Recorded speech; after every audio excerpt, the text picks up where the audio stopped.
In a dystopian future, human sacrifice to the gods is commonplace. That fate is determined by a lottery held by the temple from among the common folk. A woman is chosen, and the man she loves must rise up and put an end to the system. Sounds like your next summer movie, right? Unfortunately, in the real world, this hero was turned over to the temple by his neighbors and executed in public for being a heretic. When we create a culture in our worlds, what you show and say about it is equally as important as what you don't. I'm DC Ferguson, and this is the Worldbuilding Dojo. Now, we're not asking for a textbook definition of culture here. Instead, we're interested in how it relates to the creation of our worlds. In that regard, whenever a group of people gather together under a shared belief system, you have a culture. This can be everything from a tribe, to a high school, to an entire world. The moment you start concerning yourself with this in your stories, you need to make some decisions about it. The reason to do this early is because it's going to have ripple effects throughout your story. Why do we care about that? Well, in the example I started with in the intro, our premise is completely derailed by the zealotry of that society.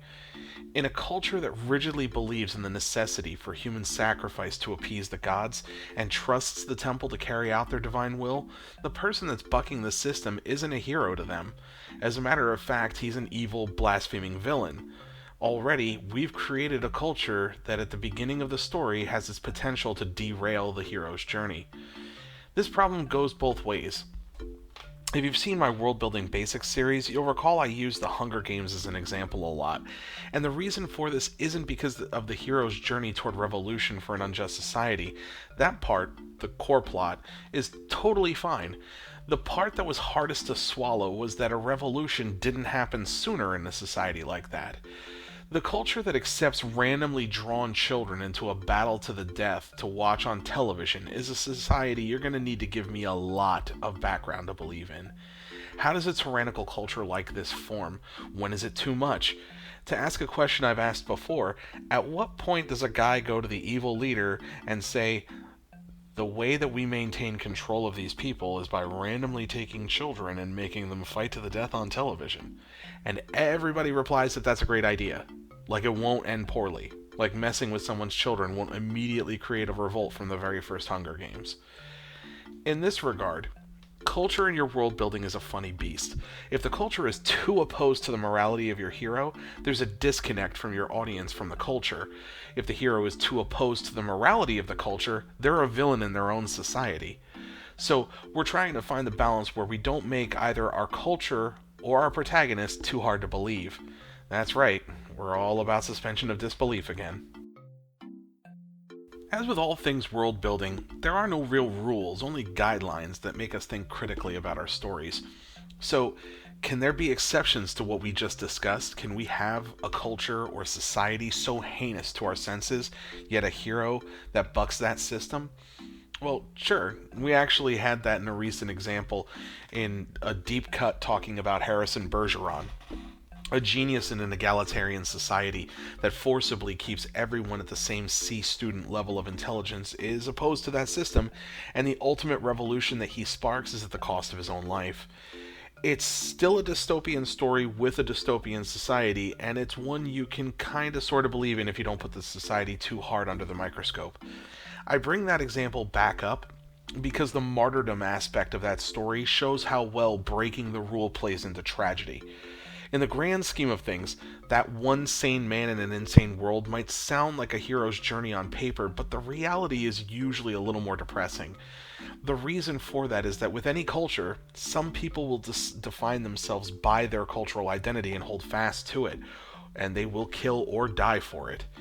So, while we might be playing into audience morality, that our protagonist is a hero in a world of darkness, the reality is he's a villain in that culture. So how do we keep coming back to this point? Well, this is why so many dystopian futures in storytelling are difficult to pull off under the microscope. If the rules and mores of the culture are so evil and so toxic, how did they get embedded in the culture in the first place? After 100 years of tyrannical rule, how is our hero the one hero that starts a resistance? Hasn't there been one all along? How is a small minority of power keeping control of an entire population? These are the kinds of questions about culture that most dystopian stories fall apart under. But I did say there were exceptions, and there are. These would be the ones I'd call the people need to know category of stories. Usually, the culture in place has accepted the realities of their world because they have every reason to think so, until our protagonist finds some kind of a secret hidden for decades that will make them question everything. Forces that know about this secret are after the hero to either stop him or prevent him from revealing the biggest secret of them all. The problem is that with these stories, the culture is usually a bunch of sheep living in their regular boring lives, and the secret is so cool that it makes normal life boring, like Men in Black. So, in that regard, culture is frowned upon slightly in the story for not being able to handle something so cool.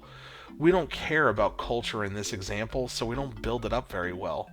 Now, if you want to build it up, well, that's what we came here for. Cultures, as we mentioned before, are a group that have the same shared belief. Do we have to spell this out to our audience in order to convey that? Absolutely not, and I'm going to show you how very shortly. But first, I need you to do some homework. Yes, the Master of Kung Fu and Friendship is assigning you homework, but it's for your own good. What you want to do is sit down at the table and bang out the beliefs of your culture. No looking at other people's paper either. Now, with that in hand, get ready to set at least some of that paper on fire, because your next step is I want you to take a look at similar cultures throughout history like yours.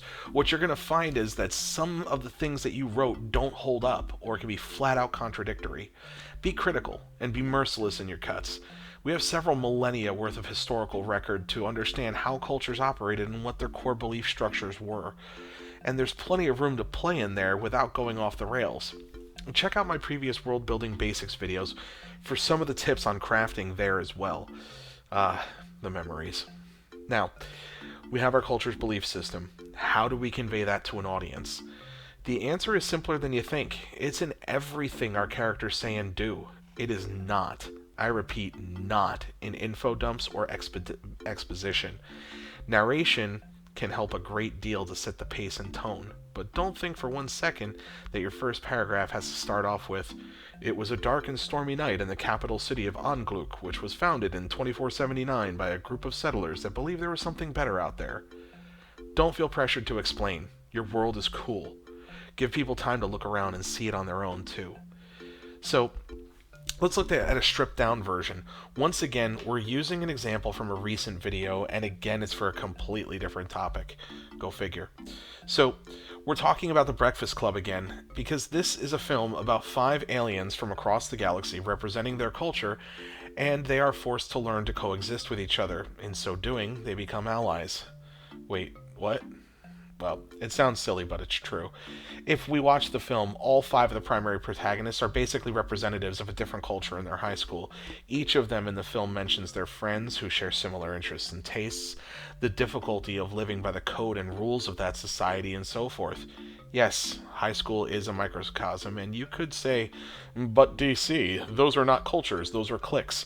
And guy who talks to your monitor, you're right, and I'm right. Pretty neat, huh? Why we're looking at this film in particular, though, is how deftly it handles the dialogue that represents each of these cultures without ever explaining anything. In this regard, we can look at each of the characters as diplomats, bringing their experience of their culture to us to interpret based on how they think, they speak, and act. Your character should be able to do the same. You can only hope. Using my book as an example, Project Phoenix, and this is how I tackled the problem, and I'd point you to this page pretty early in the first book. Cora checked out the photograph on the wall. She had seen the dragon Lucius many times before on GNN and other media outlets. Like most of the dragons, he shapeshifted to approximate human form for his dealings on television, and Lucius was the most striking of his brothers and sisters. Long, flowing hair draped over his shoulders and down his back, framing his square jaw. His business suit screamed British opulence, but his eyes grabbed her more than anything. Irises glowed orange like the setting sun and held the intelligence of 3,000 years. Now, there's a lot going on here, so I'll break it down a bit. We're reading from the perspective of our main character, Cora Blake, as she's looking at a photograph of the dragon Lucius on the wall. In this paragraph, we say a lot about the culture and how she grew up on 2058 Earth, but also there's detail in what I'm not saying too. See, this is the first time that I use the word dragon in the book. I never prepare you for it. Why? Because this is from her perspective, and she grew up in a world where dragons have been there her entire life. I talk about the dragon being on TV all the time, that he has brothers and sisters, he dresses in expensive clothing. So we're establishing that the world is used to well-dressed dragons in human form on TV. That's her normal. I don't make a big deal out of it in the narrative because it isn't a big deal to her. The lesson here is that you don't need to tell me what millions of people in your world think. You can do it through the lens of a very small group of characters, representatives, or in Worf's case, just one person. And that brings me to another point. There are some really great lessons in here, which is why I felt it deserved its own section.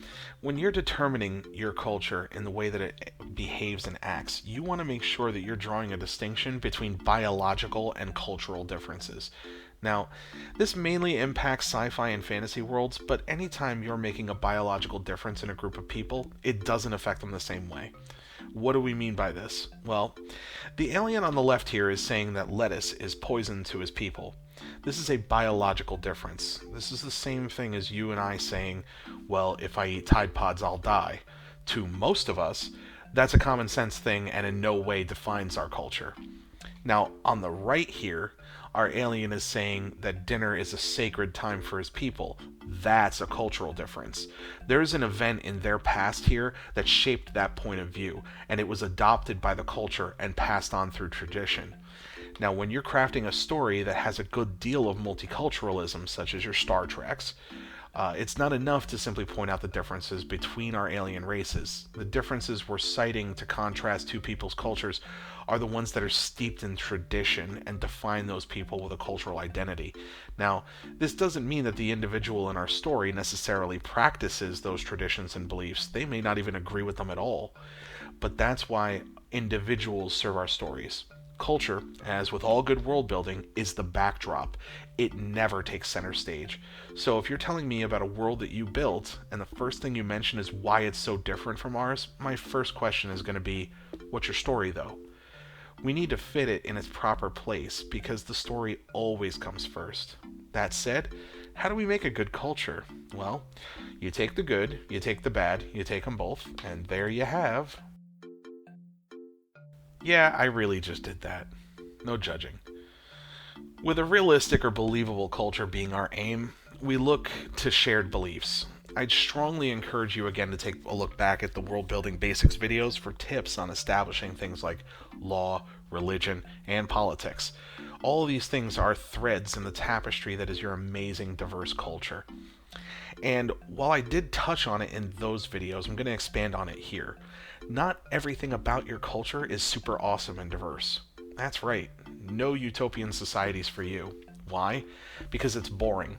On one hand, if the utopian nature of your society makes them weak, then they fold to the first person to wield an iron fist. If those that protect your utopian society are secret tyrants, I've got news for you. You're writing dystopian fiction, not utopian culture. But DC, if utopian societies are inherently flawed from a creative writing perspective, how do we make flaws that don't make our audience hate them? Well, guy that talks to your monitor, you ask a really deep question there, and it's a lot to unpack. But let's start with the obvious. Your culture is great, despite its flaws. Or, your culture is not great as a result of its flaws. Pick one that serves your story, and then, here comes the hard part, make me believe it. Let's assume you've followed all my advice so far, watched the previous videos, and you find yourself with a bunch of puzzle pieces of your culture that you now want to make fit. So, we have a reasonably fair legal system, a polytheistic religious system, and a council of the wise elects kings once every 25 years, we'll say. We have the majority faction of our culture believing a certain way, and the counterculture is not so extreme that there's war, so that's good. So what's missing? Well, this is where bigotry rears its ugly head. It may never impact your story, but it does help to know the flaws and cracks in your society, and this is one of the biggest. I'm not talking about racism or anything like that. We're not looking to get that real. I mean bigotry. What does your culture believe is vile? In general, let's say for the Spartans, it was weakness. Let's say that the utopian ideal of all aliens living together in peace, that the United Federation of Planets has a bigotry against war and conquest, and also maybe Cardassians. Bigotry can manifest within and without your culture. Perhaps your culture thinks that it's the center of the universe and that all other species are inferior. I can think of a couple of characters saying lines like that pretty recently. Bigotry within, like a substrata of your culture's people that are believed to be a servant class, or on the opposite end of the spectrum, people so closely knit by community that hoarding wealth is considered distasteful. These can all exist at the same time. Now, see, we're now asking critical questions about our society and we're looking for their flaws. We're not doing this to eliminate them from the story, though, quite the opposite. The richer and more developed your culture, from its penthouse suite all the way to its cracked foundation, is to better off the story it's serving. So, culture plays a pivotal role in your story, but remember, it's never the story itself. Find the balance between that 200-page notebook that you have with all the maps and the details and explaining how it serves your story. Show me that cool world. Don't tell me about it. So, a quick shout out to Spear Silver, who was the one who suggested I make this video. What else do you guys want to see me prattle on about? Post in the comments down below. I try to reply to everybody. Also, check the links in the description box down below too. You can sign up for my newsletter and get all the latest goings on with the Dragon's Dream saga. Help out the Master of Kung Fu and Friendship by hitting that like and subscribe button to hear about new videos. And as always, I'm DC Ferguson. Now have fun and get crafting.